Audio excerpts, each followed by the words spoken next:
Oddly, in the 1970s, Soviet and American scientists working on developing psychic powers began to communicate with each other, more interested in data sharing than ideology. In his fascinating book, The Men on Magic Carpets, Ed Hawkins extensively interviews Jim Hickman and Mike Murphy. They were a part of a group of athletic trainers who were also New Age thinkers.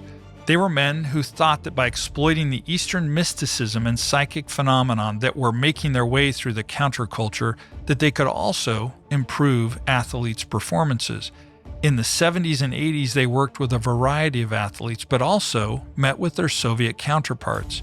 Mike and Jim wanted athletes to develop their occult subtle energy so that basketball players could use levitation to help with their shots, and golfers could use their minds to direct the ball to the cup. In this concept of occult subtle energy, the Soviets saw the idea of their own bioplasma. At a conference of sports science in 1980, one that coincided with the 1980 Olympics, Soviet and American scientists started to meet regularly to pursue better, stronger athletes. But behind all of this collaboration, of course, was funding from the American and Soviet governments who wanted superior athletes gaining victories for their side, but they also were interested in the military and espionage applications of the quest for the Superman through the supernatural.